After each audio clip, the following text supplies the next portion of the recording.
Hello, and welcome to the Ba.Bl podcast. I am Xochitl, MLPZ, your host. Now, if you're watching this one on YouTube, you can see my face. It is 3:42 in the morning. I woke up at 2:30 an hour ago and I had breakfast. And so, I was really thinking about this. It is now November 3rd. Voting takes place in 2 days. It might seem a little late to post this, but I want people to hear this even after they vote so they understand the consequences if we, once the voting is put in place and if we make one decision versus the other. So I was thinking about this all morning. It's on my mind. And well, I'll just explain. Trump versus Harris. My mom doesn't really like Harris on a personal level because they worked together before, and there's different reasons for that. And she feels somewhat betrayed that I want to vote for her so badly. But I will say that I do feel a little bit like,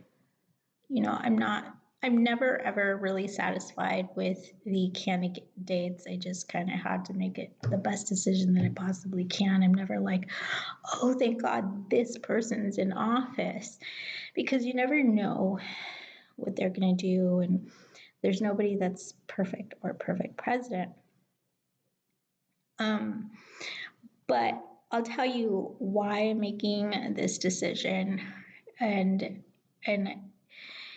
it's more than anything I'll talk about on this particular podcast. But I want to talk about something I saw on Instagram, which was America Ferrera's plea for you to vote for Harris and for abortion rights and laws in all 50 states. So if you're against abortion, I want you to listen to this. This, if you're already voting for Harris, you already know it's 2 days away. And if you are voting for abortion rights, this is not necessary for you, but you might be interested in hearing some of the stories I'm going to tell. So I'm going to talk about something very personal. And here's the thing, is that I think that people, when they encourage you to vote for abortion rights, they mention just like 3 general situations in which somebody should have an abortion, like incest, abuse, or youth, or they mentioned 3 top general situations that, the death that happens, the death that occurs in women that need abortion, and the devastation, but etc. It's really, they always just go bop, bop, bop, and that's why you should vote for Kamala Harris. And you're not going deep enough into this. I don't think anybody's really listening to the horror stories, right? So I want to tell mine. I did have an abortion, and it was devastating. It was heartbreaking. I didn't want to do it. I did feel like it was forced. I think that maybe I could have made it, but I wouldn't be where I am today if I did have the child. And it wasn't a self-decision. I was in a lot of pain. I couldn't walk, and I was forced to stay in bed because of the severe amount of pain. And I really seriously thought that it was me or the baby. And it's a tough decision to make. Why wouldn't you just lie? Why wouldn't you give up your own life for your baby? But it's a lot deeper than that. And I won't go into my real personal issues.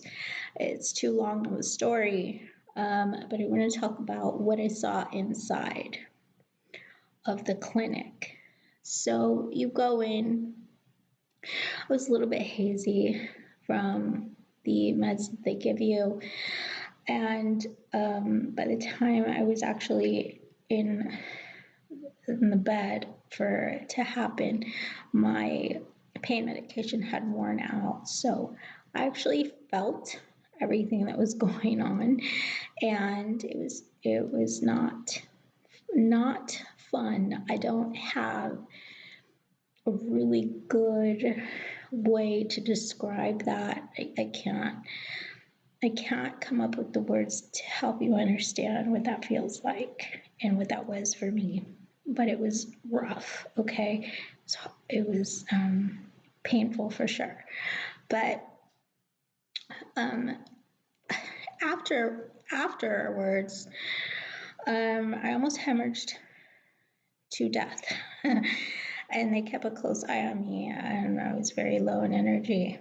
And all I remember is hearing the cries, the intense sound of that kind of cry of somebody who was either in regret or, I didn't speak to her, I don't know her situation, but the sound I can't forget in my brain. And it was terrible and it was awful.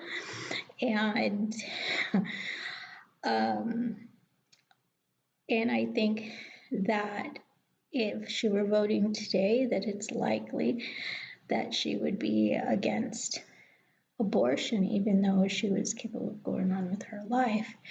But I think what happens is that if the fetus had grown, they will show it to you. They will offer to show it to you, and she couldn't handle it. So, but also there were other women in the room that were dead to it. For whatever reasons, they were in there because they had to be, and they needed to be there for themselves, and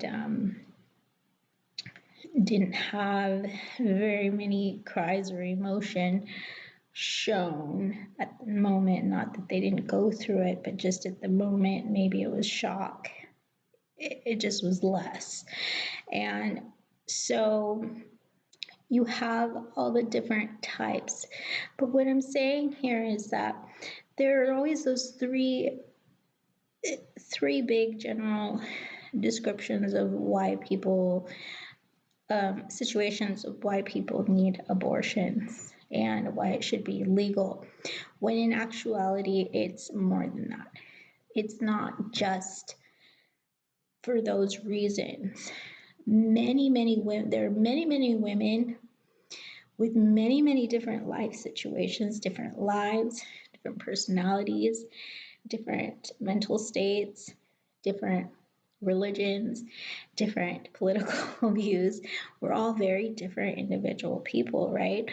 And so every situation, this situation may affect this person one way, but this person another way.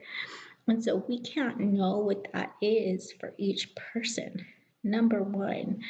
But people don't understand how many situations a person can be in where abortion is the only option, or that not the only option, but the option that makes sense to continue their lives without the trauma and the suffering. And it could be youth, their age, or elderly because they're older age. It could be because of pain, life or death situation. It could be because they're threatened. If they feel threatened in their family or by friends or by their husband, it could be abuse. It could be incest.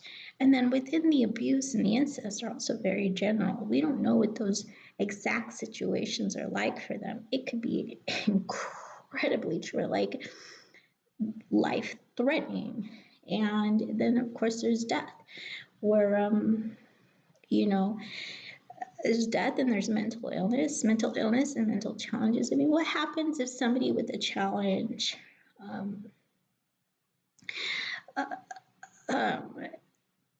is having a difficult pregnancy and may have, been abused or been taken advantage of by some random person who has left them, and they can't afford the child, they can't afford the bills, they can't, they'll have to work, and it's so devastating for me to understand how many different stories and what the worst of those could actually be if they were not given the right to take care of themselves and have an abortion if they needed to do so. And so there's nothing that's going to protect us from that if we vote Trump in and he makes this a federal law. But we'll talk about other things. What I want to say is that I don't want people to vote. I don't think we should ever vote to go backwards and vote against rights that we already have, regardless of what the rights are, if you believe in them or not as a female. Equal rights are very important. And the rights that we have as women are why we have the power to vote and create equal rights and laws. So regardless of whether or not you believe it's right, let's say somewhere down the road it happens to you, and you are the one reason why you don't have any other option. I think it will drive a lot of people insane. But so you never want to go backwards. If we have the rights in place as women, we shouldn't vote not to have those rights anymore. We should vote for keeping the rights that we have and hopefully making us stronger and strong enough to create more opportunities and more rights and more laws to help support us and save us and protect us, regardless of what they are. If it's a right, it's like I have 5 fingers. I don't use this one for everything. So, Trump doesn't want it. Let's just remove it. What the hell? I was born with this. You can't rip off my nail and then be like, oh, well, it wasn't any use to your body. Because the president says so. That may seem ridiculous, but that is really kind of what we're doing. We have fought very hard for what we have as women today, people of color, etc., and to vote in a way that will take one thing away, and somebody who has made threats to many people of color in different illnesses and challenges, and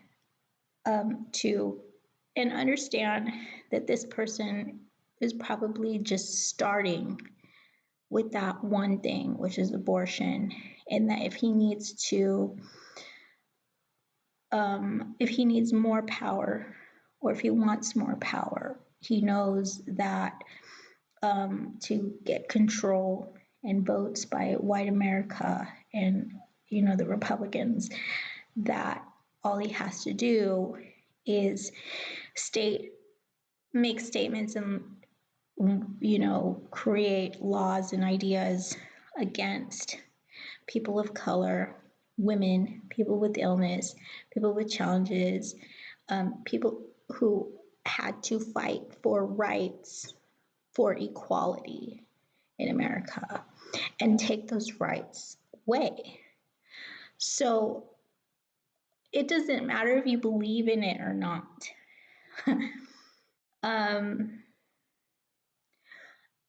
we're not mass shooting here. This is something that can be very traumatic and life-threatening if we do not have this right. But let me go further, okay? Because I could say everything that defends that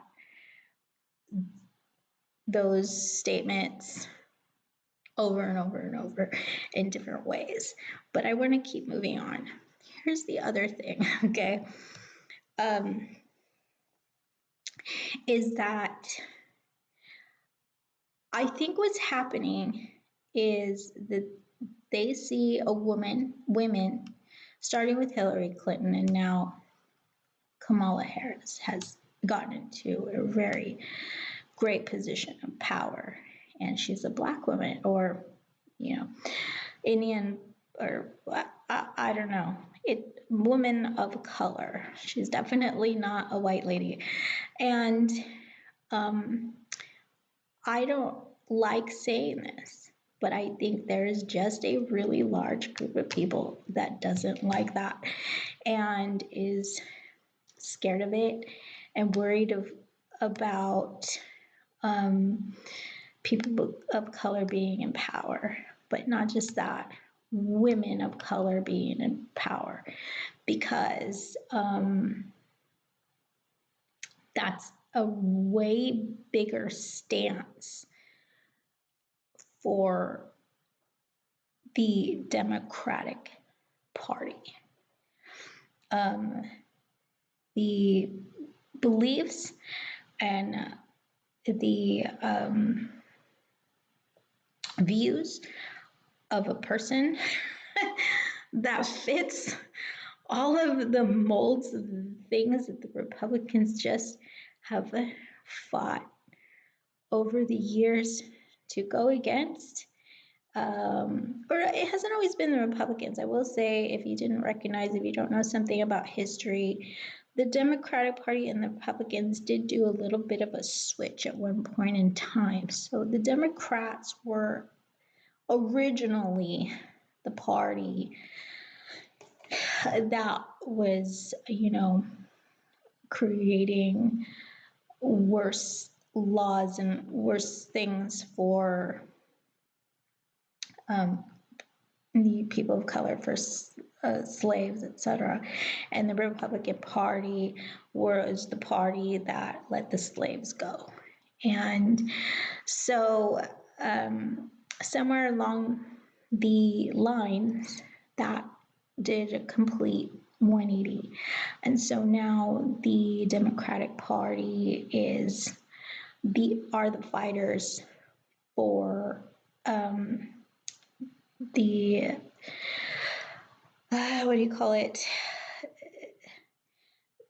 the groups of people with less, and so on. And so with that switch, you can read all about it on the internet. You can just simply look up the Democratic Party, and in the website, there's a much better description, very detailed, of what it is they want to do. On the Republican website, it's very vague. They want to do whatever they want to do, however they want to do it. They don't want to tell you what they want to do. They just want you to be like, America, America, America.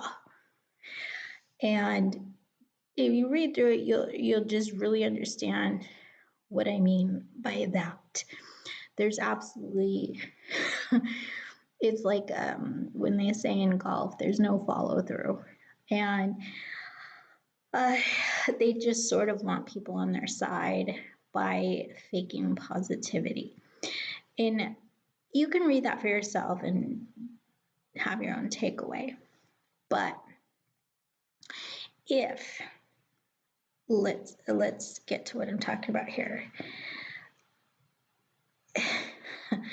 If the Republicans should win this election and they take away abortion in all 50 states, I think the idea is that white people, mainly in lower income areas or will have more babies, making them stronger, right? To compete with the people of color who have a lot of babies. That's all that they can do. I think that also they're trying to be very strong on immigration laws as if, the majority are people from other countries. The majority of us are from Mexico and other Latin countries. But thing about it is we're all built the same way. It's the same culture. It's the same religion. I mean, they're the same religions, the same beliefs. We have family on both sides, no matter where we're from. And so, but here's the thing, if you take away abortion, it's not just the white people that will have more babies, but so will we. And I don't think that really white people, Republicans, whatever, want that kind of competition. Now, there are, I'm not assuming or making statements in,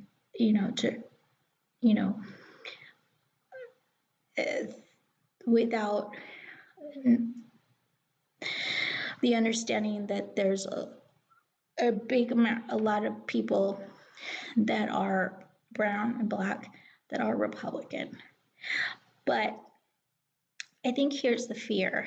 Even if they are Republican, what's going to happen is that those groups of people are going to have more babies. And I don't think you want to compete with the Mexicans in that area. I mean, these girls sometimes are having sex before they even have periods. And though it's not smart,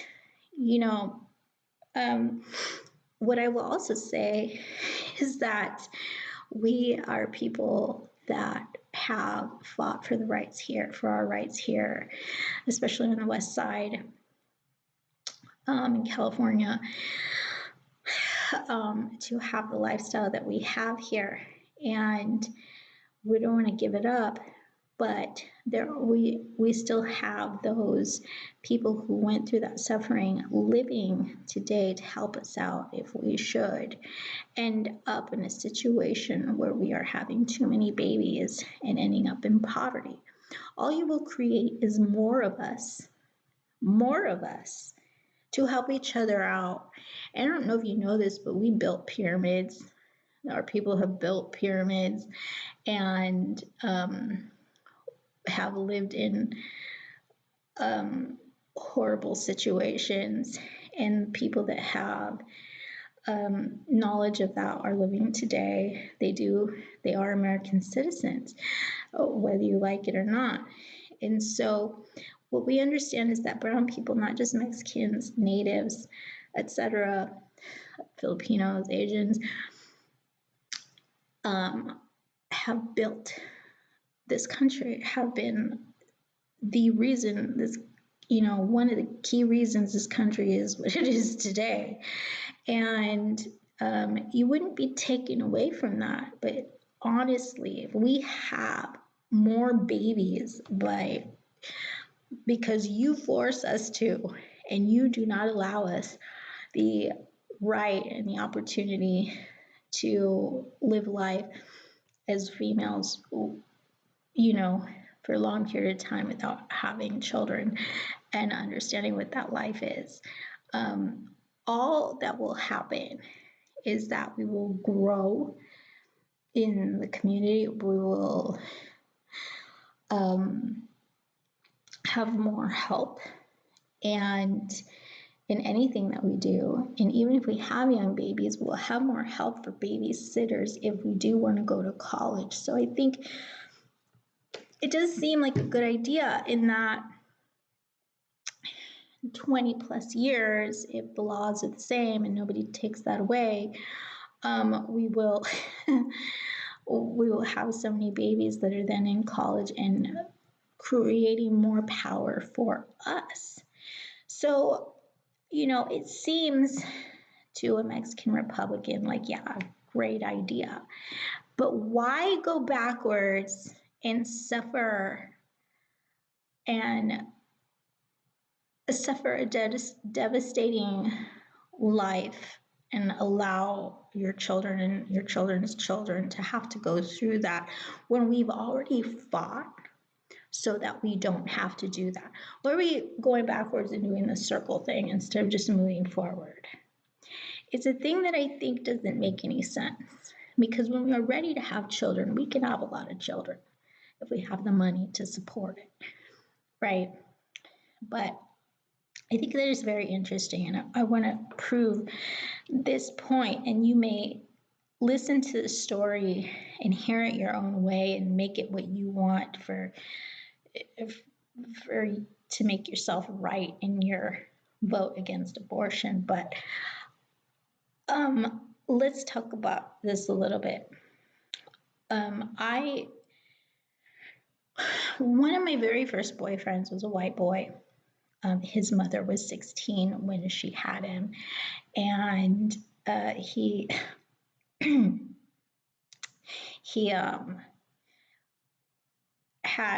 was not a virgin when I met him, but I was, and I was older than him.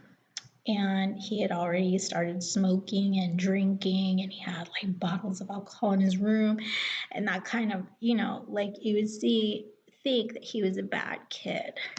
But when we got together, we were together for 6 years, and I think we met when he was like 15, 16, and I was like a year and a half older. And I wouldn't take advantage of him, and he wouldn't take advantage of me. We decided to wait until we were 18 because I didn't want him to be the repetition of his mother's mistake. Not that he was a mistake, but allow him to live his teenage life and have fun with it and not be bothered by having to deal with parenthood yet. And I didn't want to have a baby at 16, 17 years old.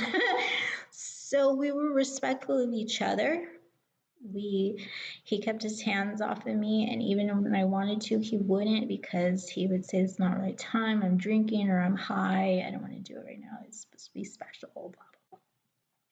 And so it was, like all the bad things that he was doing, he was actually a very nice kid. And I will say that I know that he loved me, at least at the time. And I was sort of a street kid. I had been kicked out of my house and have anywhere to go. I was living on and off of people's couches, and I was not a smoker. I didn't do drugs, not a drug. I wasn't a druggie. I didn't do that. But we got together we were together for 6 years, and I just remember that I lost my virginity with somebody else, okay, because I was like, oh, he will never touch me, and I'm already an adult. And once we were adults, every time that I tried, it was like, oh, it's not the right time. So that's very personal. Like I said, I was going to get into very personal stuff. But here's the interesting thing about that, is that I remember when we finally did get together for that, I was like, I had enough of waiting. We're doing this with other people. It needs to be us. We need to see if we can be together and get married and that kind of thing. So that night, he was like, okay, fine, we'll do it. Let me get a condom. And he said my mom bought me a box. And I was like, okay. And he reaches into the box. He was like, shit, it's empty. And I was like, he said, there's only one left. And I was like, okay, fine. So there's just one. And then my mind goes click, wait a minute. What? What happened to the rest of them?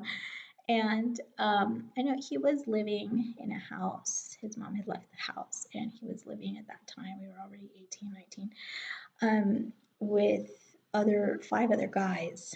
Some of them had kids, some of them had wives. And so I just thought, oh, well, he's not the only person using this box. And, you know, we had both been with other people at that point. But we used it. We used it once, and that was it. I did not get pregnant. And I just am grateful, because otherwise, at 18 years old, how old is it? I think that actually, no, it had been 6 years. So it was later. I was not 18. I was older than that. I think that by that time I was already in my 20s. But had I not used a condom, if there wasn't one and we went through with that, I would have ended up pregnant in a situation where I was with someone who we were both cheating on each other. And although we had been together since we were teenagers, he's a drug addict, a drinker, and a smoker. And he didn't have very much money. I had to live with 5 other guys. And, you know, that, like, my life flashed before my eyes. And I was like, thank God there's a condom. But I remember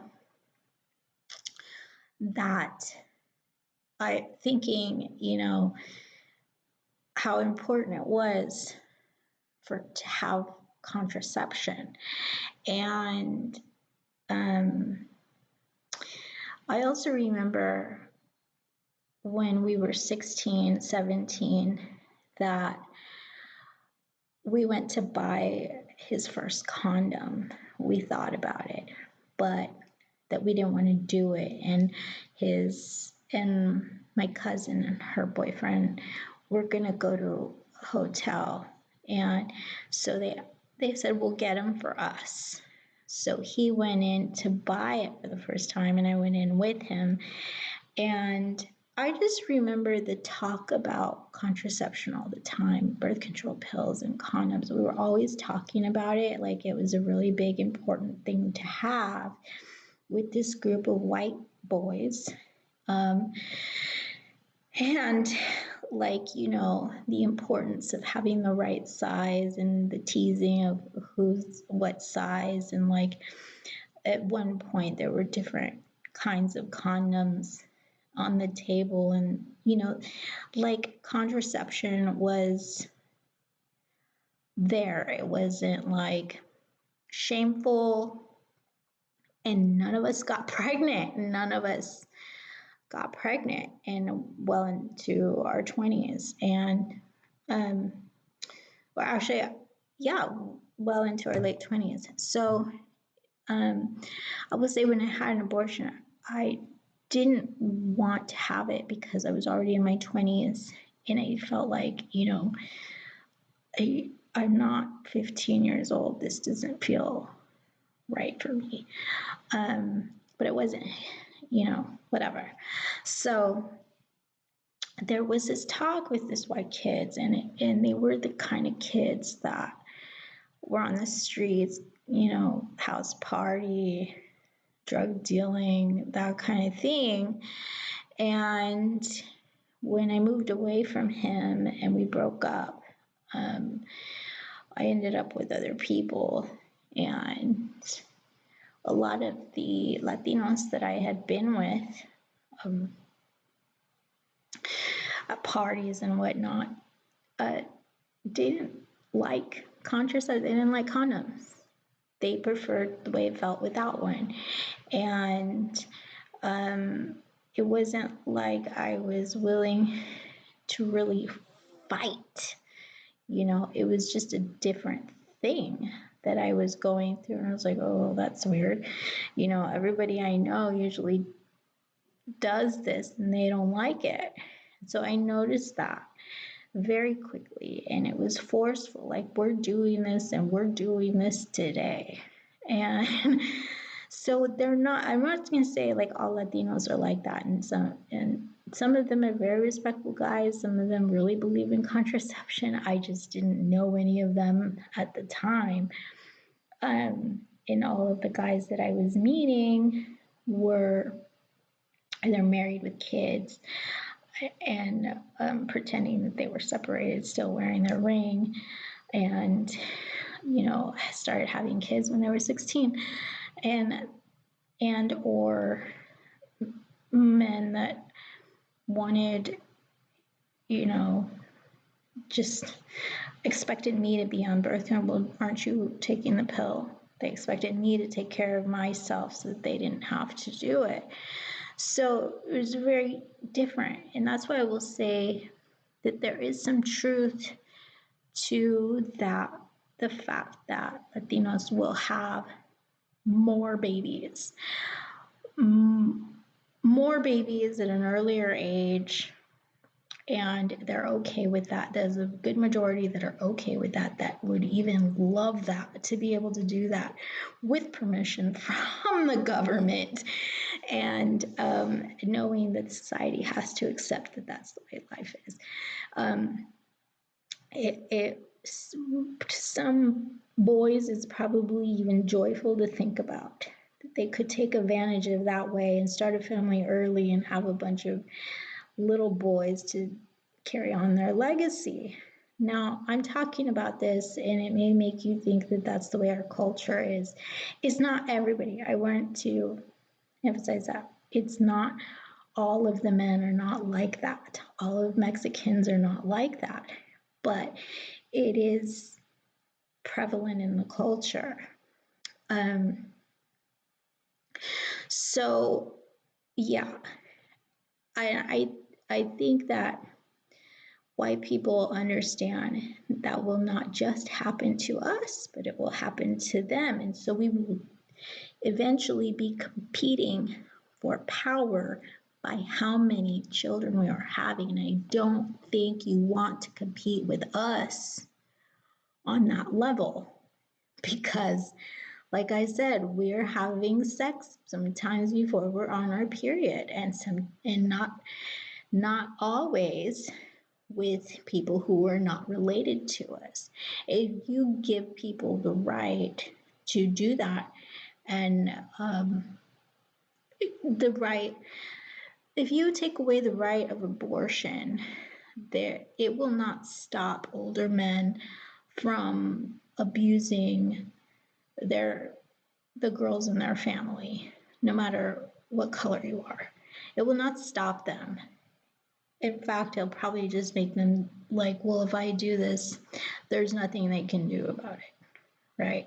She ends up pregnant. But also the abuse, if it should cost them extra money, the abuse that they will have to go through, no matter what color you are, because they've then become pregnant as if it is their fault. There's just so many different situations that you cannot imagine. And I'm saying that it will happen more so probably to people of color. I don't actually know, I should have researched this, I don't know these statistics in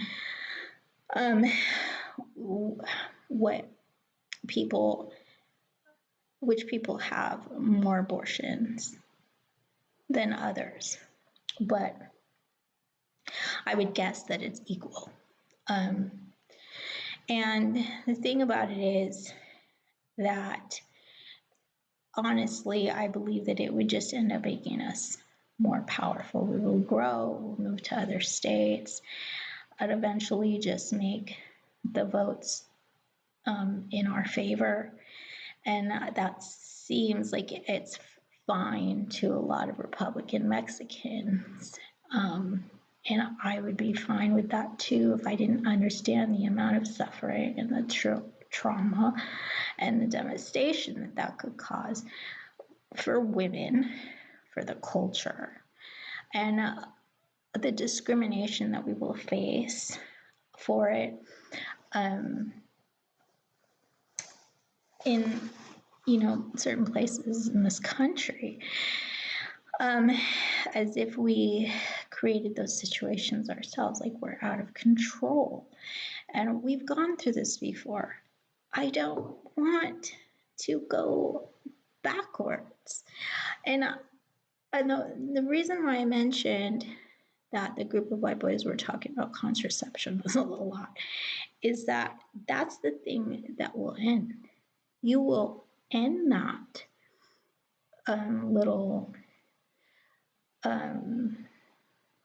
those conversations and that funny thing that boys go through in white culture, white American culture,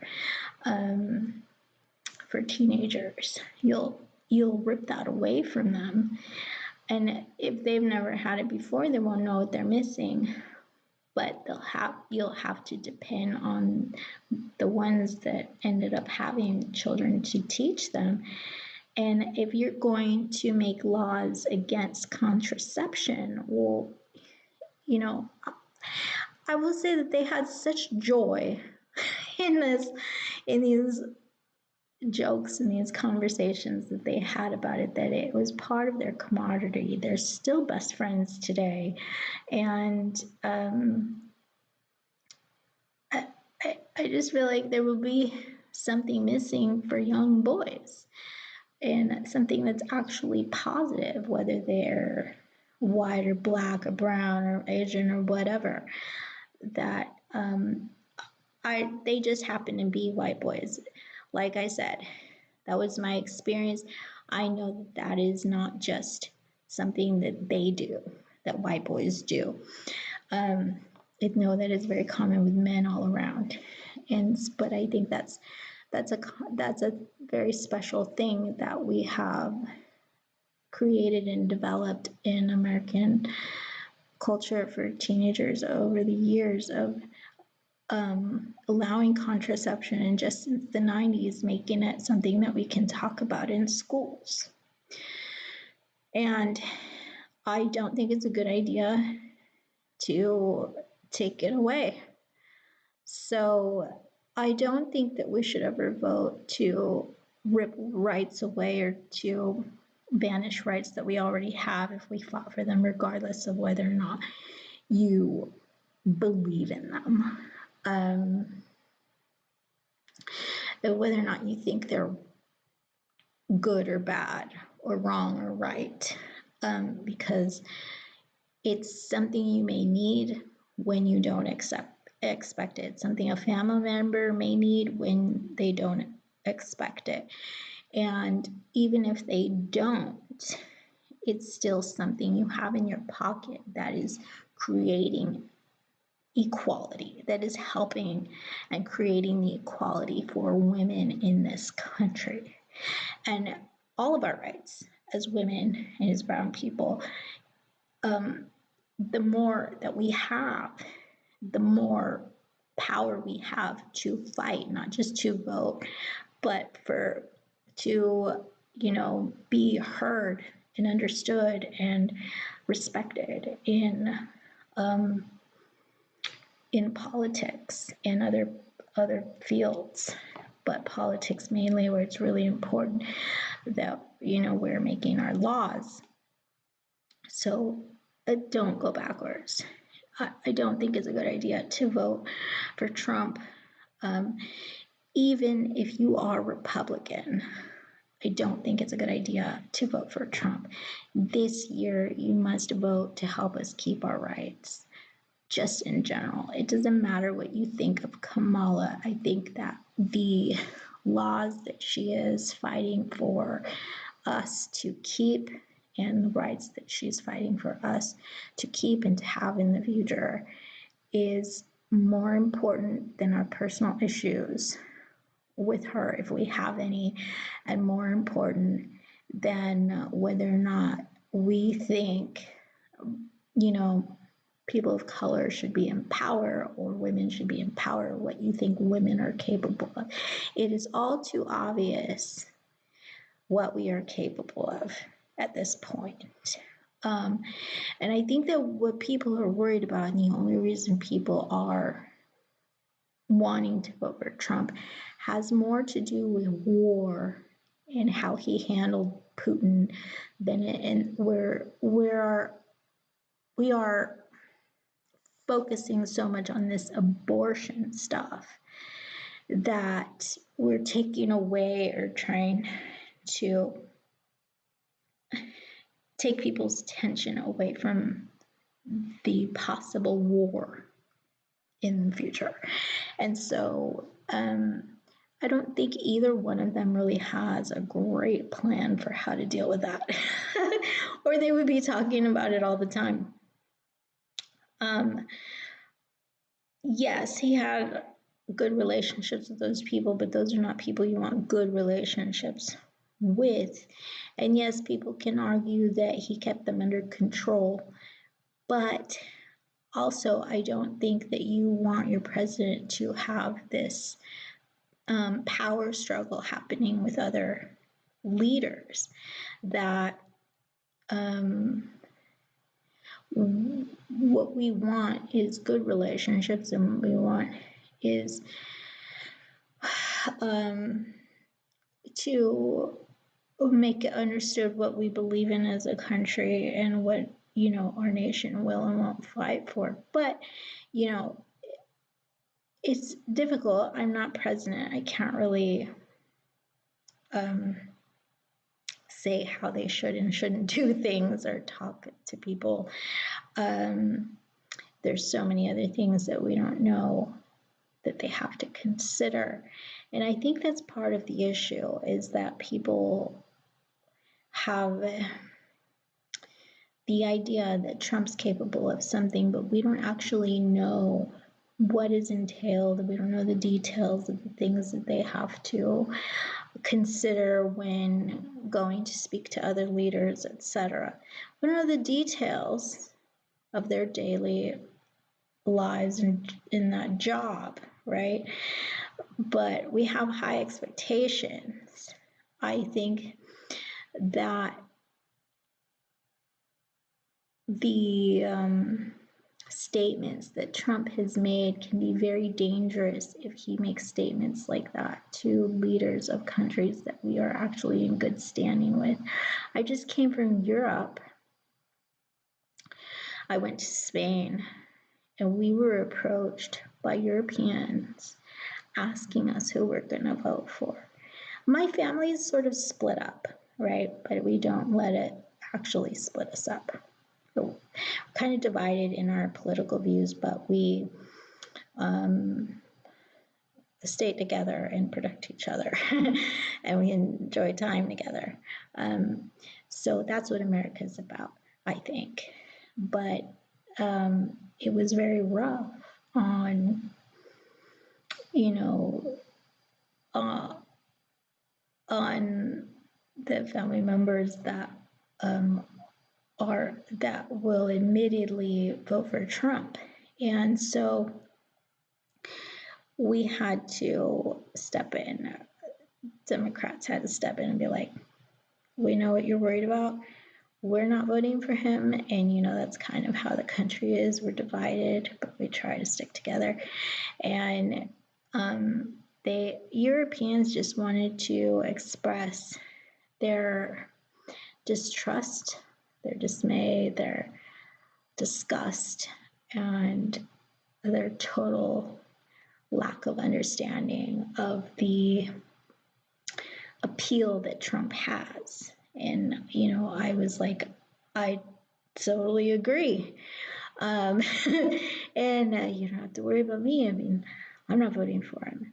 But they were just, I don't know if it was worry that I was getting from that, but more like, God, you guys are dumb if you vote for that guy. Europeans don't like him very much. It's not that, you know, like a dislike, it's like a complete lack of understanding. Like they just, not lack, I shouldn't say, but like they don't get it.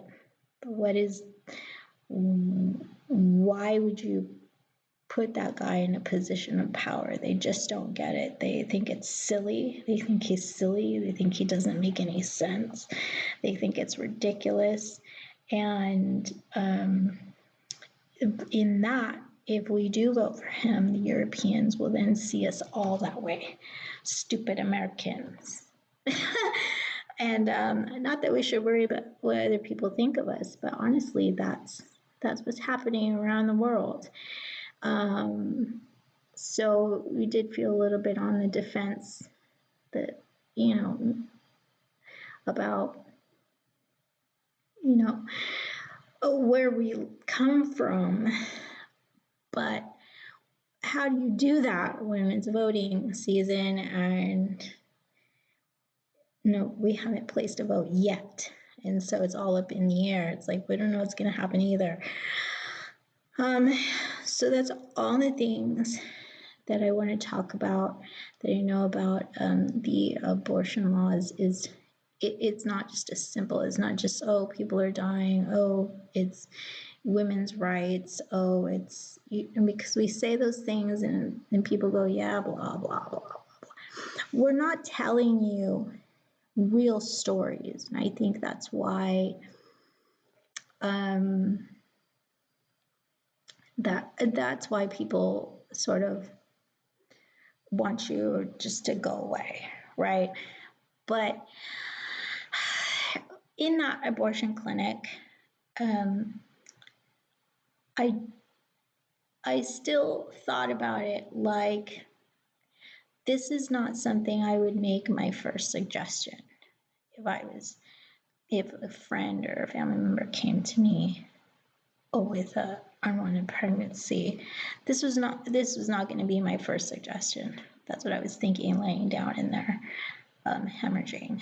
I was like, yeah, probably won't tell people to do this, but I am not against it, because I heard that woman screams and cries, and I thought, Jesus Christ.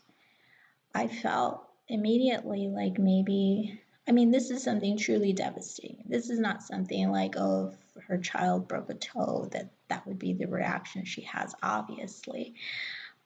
But if you really couldn't handle it, maybe you shouldn't have done it, number one.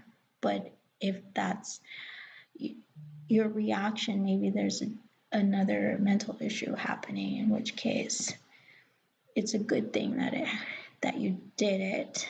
And I don't know her situation, but I was thinking 100 things in my mind and really trying to evaluate if this is something that people should do.